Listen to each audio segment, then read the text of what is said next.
नमस्कार, खास खबर में आप सभी का स्वागत है। मैं हूं आपके साथ सृष्टि शुक्ला। रुक करते हैं खबरों का। लंबे इंतजार के बाद 28 दिसंबर यानी कि आज हरियाणा कैबिनेट का विस्तार होने जा रहा है। कैबिनेट विस्तार से पहले सबसे बड़ा सवाल यही बना हुआ है कि सरकार किन चेहरों पर भरोसा जताएगी। सूत्रों के हवालों से कुछ नए नाम सामने आ रहे हैं जिन चेहरों को मंत्रिमंडल में जगह मिल सकती है। एक खास रिपोर्ट देखिए। आखिरकार कयासों पर अब विराम लग चुका है। हरियाणा के मंत्रिमंडल विस्तार का इंतजार खत्म होने वाला है। मुख्यमंत्री मनोहर लाल के नेतृत्व वाले बीजेपी जेजेपी गठबंधन का मंत्रिमंडल विस्तार 28 दिसंबर मंगलवार को राजभवन में शाम 4 बजे होगा। जननायक जनता पार्टी के कोटे से टोहाना के विधायक देवेंद्र बबली का मंत्री बनना तय माना जा रहा है। वहीं बीजेपी के कोटे हिसार से विधायक कमल गुप्ता और पलवल के विधायक दीपक मंगला का नाम सामने आ रहा है। हालांकि विधानसभा स्पीकर ज्ञानचंद गुप्ता भी इस रेस में शामिल थे, लेकिन ऐसा लगता है कि वो दौड़ में पिछड़ गए। मिली जानकारी के अनुसार इस कैबिनेट विस्तार में बीजेपी के साथ गठबंधन करने वाली जेजेपी का एक विधायक शामिल किया जा सकता है और वो नाम देवेंद्र बबली का है। वहीं बीजेपी के 2 विधायकों दीपक मंगला और कमल गुप्ता को कैबिनेट में जगह मिल सकती है। साथ ही कुछ नए चेहरों को मंत्रिमंडल में जगह मिल सकती है। मंत्रियों के परफॉर्मेंस का भी आकलन किया गया है। मंत्रिमंडल का विस्तार किया जाना है, जिसको लेकर के पहले से अटकलें लगाई जा रही थी। उनमें एक नाम डॉक्टर कमल गुप्ता जो हिसार से बीजेपी के विधायक हैं, उनका नाम भी सामने आया है। हालांकि अब उनके मकान के सामने है, निवास स्थान के सामने है, लेकिन यहाँ पर फिलहाल देख सकते हैं कि किसी प्रकार की कोई गतिविधियाँ नहीं बढ़ी हैं। और जिस प्रकार से अटकलें लगाई जा रही हैं कि कमल गुप्ता को मंत्री पद की शपथ दिलाई जा सकती है, मंत्री पद के लिए उनका नाम आ सकता है, इसको लेकर के हमने डॉक्टर कमल गुप्ता से भी संपर्क किया।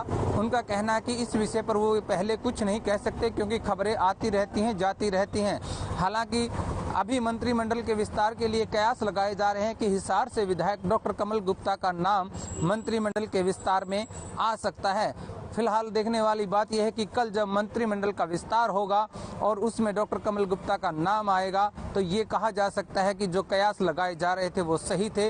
लेकिन हाल फिलहाल डॉक्टर कमल गुप्ता ने भी इस पर कोई प्रतिक्रिया देने से मना कर दिया। वहीं चर्चा ये भी है कि मुख्यमंत्री मनोहर लाल के पास कुछ और विभाग भी आ सकते हैं। आपको बता दें कि हरियाणा में बीजेपी जेजेपी गठबंधन सरकार में अभी जेजेपी कोटे से दुष्यंत चौटाला प्रदेश के उप मुख्यमंत्री हैं। वहीं अनूप धानक एकमात्र मंत्री हैं। हरियाणा मंत्रिमंडल में इस समय 2 पद खाली हैं। इससे पहले मंत्रिमंडल विस्तार को लेकर मुख्यमंत्री मनोहर लाल से कई मंत्रियों समेत विधायकों ने अलग अलग मुलाकात की थी और अब सभी विधायकों को चंडीगढ़ बुलाया गया है। ब्यूरो रिपोर्ट, हर खबर हरियाणा। तो आज के मंत्रिमंडल विस्तार से जुड़ी कुछ अहम जानकारियां आपको ग्राफिक्स के जरिए दिखा देते हैं। तो आपको बताते चले दीपक मंगला को जगह मिल सकती है, यह भी जानकारी मिल रही है। पलवल से बीजेपी विधायक हैं दीपक मंगला। तो वहीं आपको बताते चले पहली बार 2019 में विधायक बने हैं दीपक मंगला। अब बात करते हैं देवेंद्र बबली की। तो देवेंद्र बबली का भी मंत्री बनना तय है। टोहाना से जेजेपी विधायक हैं देवेंद्र बबली। 2019 में पहली बार विधायक बने हैं देवेंद्र बबली। तो वहीं अगर बात करते हैं हम कमल गुप्ता की, तो कमल गुप्ता भी मंत्री बन सकते हैं। इनका भी नाम सामने आ रहा है। हिसार से बीजेपी विधायक हैं कमल गुप्ता, 2 बार से विधायक बने हैं। तो 2014 और 2019 में जीत हासिल की थी कमल गुप्ता ने, तो इनका भी नाम सामने आ रहा है। 28 दिसंबर यानी कि आज मंत्रिमंडल विस्तार होना है। कुछ नए चेहरों को मंत्रिमंडल में जगह मिल सकती है। तो वहीं कुछ मंत्रियों की छुट्टी भी हो सकती है। मंत्रियों के परफॉर्मेंस का भी आकलन किया जाएगा और उसी हिसाब से जगह दी जाएगी। मौजूदा मंत्रियों के मंत्रालय में आपको बताते चले उसी हिसाब से परफॉर्मेंस देखी जाएगी।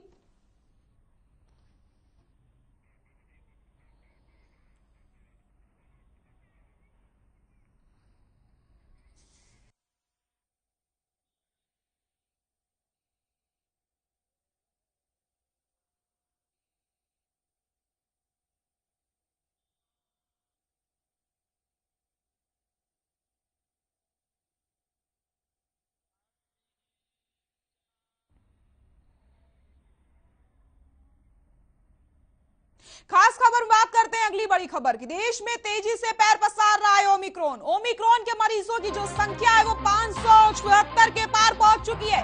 कई राज्यों में नाइट कर्फ्यू लगा दिया गया है। हरियाणा में ओमिक्रॉन ने चिंता बढ़ा दी है। हरियाणा में कोरोना मरीजों की जो संख्या है वो 7 हो गई है। तो आपको बताते चले, देश में तेजी से ओमिक्रॉन जो है वो पैर पसारता चला जा रहा है, जिसके मद्देनजर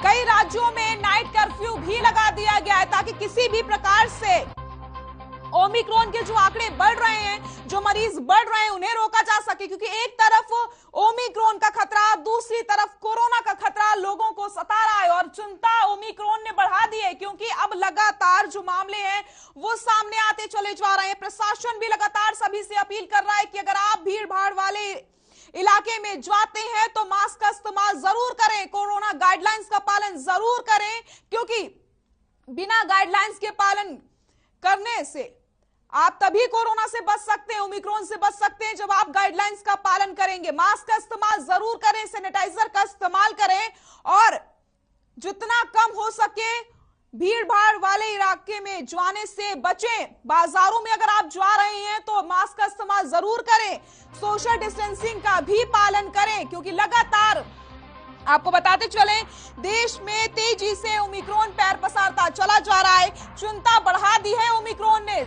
तो वहीं स्वास्थ्य विभाग भी अलर्ट मोड पर आ चुका है। लगातार प्रशासन अपील करता चला जा रहा है कि जो गाइडलाइंस दी गई है उन गाइडलाइंस का पूरी तरीके से पालन करें। लेकिन उसके बाद भी कुछ तस्वीरें ऐसी हम देख रहे हैं जहां पर लोग लापरवाही करते नजर आ रहे हैं, मास्क का इस्तेमाल नहीं कर रहे हैं और सोशल डिस्टेंसिंग की धज्जियां उड़ाई जा रही हैं। यही लापरवाही आने वाले समय में भारी पड़ सकती है। अगर अभी नहीं रोका गया तो आने वाले समय में जो चिंताएं हैं, जो परेशानी है, वो और ज्यादा बढ़ सकती है। देश में तेजी से ओमिक्रॉन पैर पसारता चला जा रहा है। अगर हम बात करते हैं ओमिक्रॉन के मरीजों की, तो जो संख्या है वो 576 पहुंच चुकी है। कई राज्यों में तो नाइट कर्फ्यू भी लगा दिया गया है ताकि किसी भी प्रकार से जो मरीज बढ़ रहे हैं उन्हें रोका जा सके। लेकिन यहाँ पर आप सभी का सहयोग बहुत ज्यादा जरूरी है। आप सभी को भी प्रशासन की बात माननी होगी, कोरोना गाइडलाइंस का पालन करना होगा। जब तक नई गाइडलाइंस नहीं आ जाती है तब तक जो कोरोना की गाइडलाइंस है उनका ही पालन करना होगा। मास्क का इस्तेमाल जरूर करें। अगर आप भीड़ भाड़ वाले इलाके में जा रहे हैं तो आप सोशल डिस्टेंसिंग का भी पालन करें और खासकर बच्चों को और बुजुर्गों को सावधान होने की जरूरत है, बच्चों का ख्याल रखने की जरूरत है। लगातार आपको बताते चले कई राज्यों में नाइट कर्फ्यू के आदेश आ चुके हैं, नाइट कर्फ्यू लागू कर दिया गया है। और हरियाणा की अगर हम बात करते हैं तो हरियाणा में भी ओमिक्रॉन ने जो है वो चिंताएं बढ़ा दी हैं, क्योंकि लगातार मामले सामने आते चले जा रहे हैं। देश में तेजी से पैर पसार रहा है ओमिक्रॉन। एक तरफ ओमिक्रॉन के मामले बढ़ रहे हैं, दूसरी तरफ कोरोना के आंकड़ों में बढ़ोतरी हो रही है। ऐसे में जो दूसरी लहर की तस्वीरें हैं, जो दूसरी लहर हमने देखी, वो तस्वीरों को अभी तक हम भुला नहीं पाए। किस तरीके से लोगों की स्थिति थी, कैसे लोग हॉस्पिटल के बाहर लाइनों में खड़े हुए थे। अब तीसरी लहर आने वाली है। ऐसे में आप सभी को कोरोना गाइडलाइंस का पालन करना होगा ताकि आप सभी अपने परिवार की रक्षा कर सकें और अपने बच्चों का भी ख्याल रखना होगा। इसलिए मास्क का इस्तेमाल बिल्कुल करना होगा और साफ तौर पर सोशल डिस्टेंसिंग का भी पालन करना होगा। लगातार प्रशासन आप सभी से यही अपील कर रहा है कि आप सोशल डिस्टेंसिंग का पालन करें, कोरोना गाइडलाइंस का पालन करें। लेकिन उसके बावजूद भी कुछ ऐसी तस्वीरें हम देखते हैं जहां पर वैक्सीनेशन सेंटर में लोग पहुंच रहे हैं, नागरिक अस्पताल में लोग पहुंचते हैं या फिर बाजारों में लोग दिखाई पड़ते हैं तो मास्क का इस्तेमाल नहीं कर रहे हैं। और यही लापरवाही कहीं ना कहीं आने वाले समय में भारी पड़ती हुई नजर आ सकती है। बड़ी खबर आपको हम बता रहे हैं जहां पर ओमिक्रॉन का जो कहर है वो लगातार बना हुआ है। ओमिक्रॉन के मरीजों की जो संख्या है वो बढ़ती चली जा रही है। चिंता वाली बात है ये, क्योंकि आंकड़ों में बढ़ोतरी हो रही है और ऐसे में अब स्वास्थ्य विभाग भी अलर्ट मोड पर आ चुका है। गाइडलाइंस लगातार जारी की जा रही है। हरियाणा में जो ओमिक्रॉन है उसने चिंता बढ़ा दी है, क्योंकि हरियाणा से भी लगातार मरीज मिलते चले जा रहे हैं। कई राज्यों में नाइट कर्फ्यू लगा दिया गया है।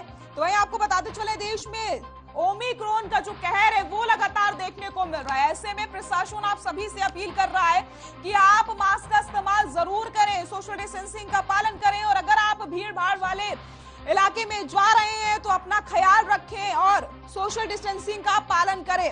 भीड़ भाड़ वाले एरिया में जाने से आप बचें, ये भी लगातार स्वास्थ्य विभाग कह रहा है।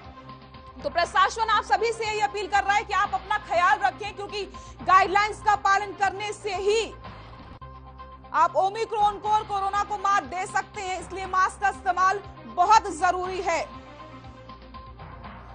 और इसी खबर पर ज्यादा जानकारी के लिए हमारे सहयोगी यमुनानगर से सुरेंद्र मेहता हमारे साथ लाइव जुड़ गए हैं। सुरेंद्र, आपके पास आना चाहूंगी। ओमिक्रॉन ने लगातार चिंताएं बढ़ा दी हैं, आंकड़ों में वृद्धि होती चली जा रही है, जो मरीजों की संख्या है वो बढ़ती नजर आ रही है। क्या कुछ अपडेट मिल रहे हैं फिलहाल?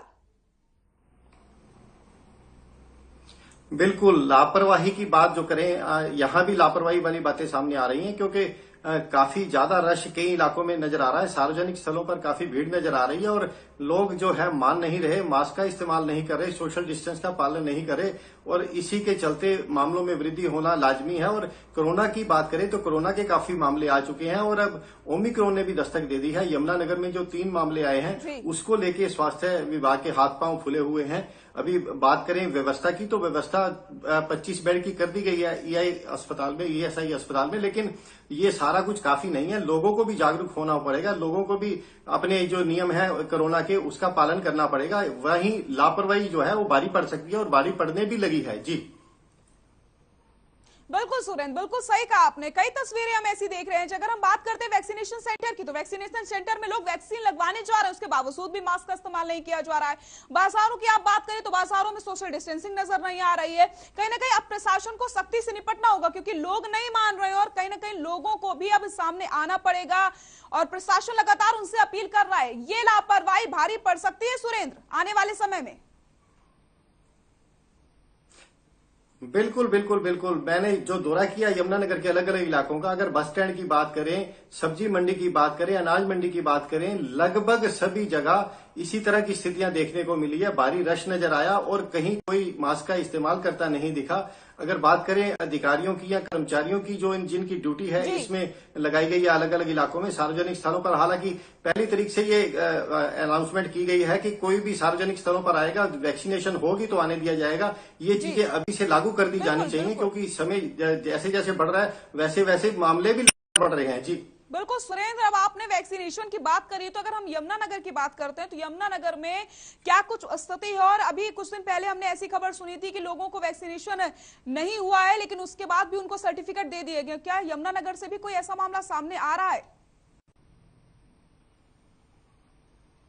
बिल्कुल, अभी ऐसी कोई बात तो नहीं आई सामने कि सर्टिफिकेट दे दिया गया और वैक्सीनेशन नहीं लगा। यमुनानगर की बात करें तो भी 92% पहली डोज लगी है और दूसरी डोज है 53%। बहुत बड़ा अंतर है। अगर दोनों डोज लगी होगी उसके 14 दिन बाद ये इंजेक्शन का वैक्सीनेशन का असर होता है, लेकिन लोगों ने दूसरी डोज लगवाई नहीं है।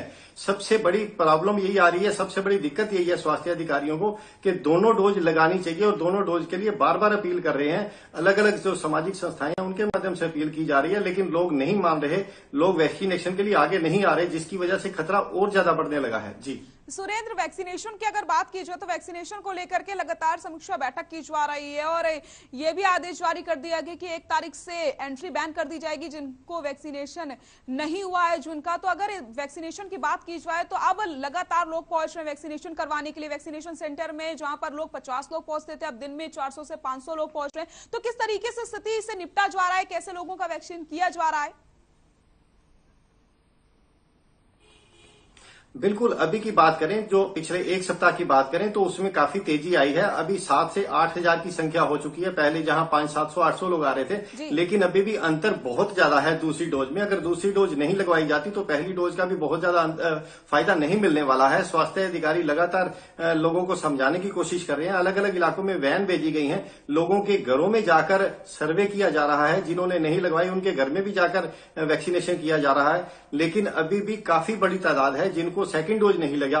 उसी को लेके स्वास्थ्य अधिकारी जो है चिंतित है, परेशान है और इसीलिए बार बार अपील कर रहे हैं। अगर आने वाले कुछ दिनों में ये तेजी आती है तो अंतर जो है बहुत ज्यादा वो कम होगा और उसी से बचा जा सकेगा। उसी से निपटने की कोशिशें स्वास्थ्य विभाग द्वारा भी की जा रही हैं। कोशिशें हो रही हैं कि दोनों वैक्सीनेशन हो तभी बचा जा सकता है इस ओमिक्रॉन से और कोरोना से भी। जी बिल्कुल सुरेंद्र, तो स्वास्थ्य विभाग की तरफ से लगातार बैठकें की जा रही हैं और कैसे ओमिक्रॉन से बचा जा सकता है लगातार इस चीज को बताया जा रहा है और गाइडलाइंस का पालन करवाने की अपील भी की जा रही है। सुरेंद्र, अगर हम बात करते हैं यमुनानगर की या फिर बात की जाए हरियाणा की, तो कितने मामले अभी तक ओमिक्रॉन के सामने आ चुके हैं और क्या यमुनानगर से भी मामला सामने आया और उन मरीजों की स्थिति कैसी है? बिल्कुल, यमुनानगर की बात करें तो यमुनानगर में 3 मामले सामने आ चुके हैं। इसी तरह फरीदाबाद से, गुड़गांव से, पानीपत से, अलग अलग इलाकों से 2 से 3 मामले, कहीं 4 मामले सामने आ चुके हैं। अभी अगर हरियाणा की बात करें तो 40 से 50 मामले हो चुके हैं ओमिक्रॉन के, लेकिन ज्यादातर मामलों में ये पता चल रहा है कि बाहर से आए हुए लोग हैं। यमुनानगर में जो 555 के करीब लोग आए थे 25 नवंबर के बाद, और उनमें से काफी लोगों के सैंपल लिए गए हैं, लेकिन अभी भी बहुत से ऐसे हैं जिनका टाइम पूरा नहीं हुआ, सैंपल नहीं लिए गए। काफी संख्या में और इस तरह के लोग निकल सकते हैं। पूरे हरियाणा में काफी संख्या हो सकती है ऐसे लोगों की, लेकिन इसीलिए सैंपलिंग जो की प्रक्रिया है वो बढ़ाई जा रही है ताकि जो कोई ऐसा मामला है पकड़ में आए तो उसका इलाज हो सके, उसको अपनी निगरानी में लिया जा सके और जो उनके संपर्क में आए लोग हैं उनका भी समय रहते इलाज हो सके।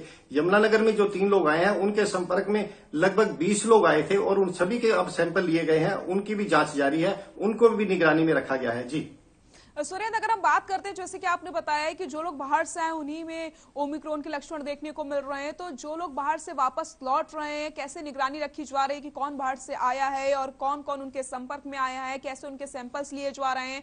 और जैसे कि आपने बताया कि कई लोगों के सैंपल्स ले लिए गए हैं, तो क्या उनके सैंपल्स कब तक आ सकते हैं, इसकी कोई जानकारी मिल पाई है? बिल्कुल, जो बाहर से लोग आ रहे हैं वो काफी संख्या में हैं। अगर अकेले मैं यमुनानगर की बात बता रहा था, 555 के करीब हैं जो 25 नवंबर के बाद आए हैं। जैसे ही यह लोग एयरपोर्ट पे आते हैं, उनके जो एड्रेस तस्दीक होते हैं, उसके बाद स्वास्थ्य अधिकारियों को इसकी लिस्ट जाती है और उस लिस्ट के बाद कार्रवाई शुरू होती है। स्वास्थ्य विभाग की स्वास्थ्य अधिकारी उन सब लोगों से संपर्क करते हैं जिनमें कोई भी लक्षण होते हैं, उनको तुरंत होम आइसोलेट की आदेश दिए जाते हैं, उनका सैंपल लिया जाता है। इसी तरीके से ये जो 3 लोग आए थे, ये नीदरलैंड से आए थे, यूरोपियन कंट्री से आए थे और तीनों के जो सैंपल लिए गए, पहले कोरोना पॉजिटिव आई इनकी रिपोर्ट और उनकी जो बाकी ओमिक्रॉन की रिपोर्ट की, उनके लिए दिल्ली में सैंपल भेजे गए थे। जो भी सैंपल हैं दिल्ली से कंफर्म होके आ रहे हैं ओमिक्रॉन के और उसके बाद उनका इलाज भी हो रहा है। यही प्रक्रिया पूरे हरियाणा में चल रही है। जी बिल्कुल सुरेंद्र, आप लगातार इस समय फील्ड में उतरते हैं और लोगों से बातचीत भी करते हैं, लेकिन कई सारी तस्वीरें ऐसी हम देख रहे हैं जो डरा देने वाली हैं, क्योंकि लोग इस समय सीरियस नजर नहीं आ रहे हैं। एक तरफ ओमिक्रॉन के मामले बढ़ रहे हैं, दूसरी तरफ लोगों की लापरवाही कहीं ना कहीं भारी पड़ सकती है। तो लोगों से आपकी बातचीत हो पाई है, अधिकारियों से आपकी बातचीत हो पाई है, कैसे निपटा जाएगा इस स्थिति से, कैसे सख्ती से नियमों का पालन करवाया जाएगा?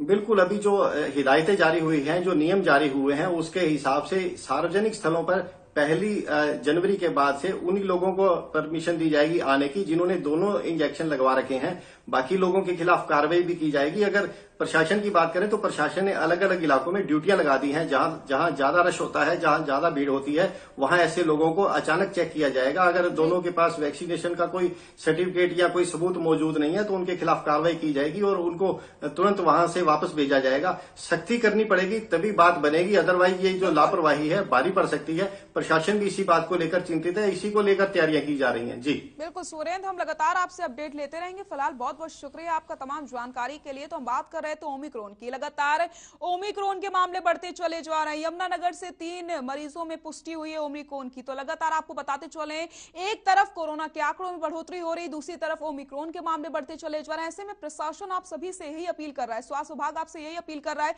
कि आप गाइडलाइंस का पूरी तरीके से पालन करें, मास्क का इस्तेमाल जरूर करें और सोशल डिस्टेंसिंग का भी पालन करें। खबरों का सिलसिला लगातार जारी है। ब्रेक के बाद हम बात करेंगे कि आखिरकार वैक्सीनेशन को लेकर के क्या कुछ बैठकें हो रही हैं। यहां रुकते हैं छोटे से ब्रेक के लिए।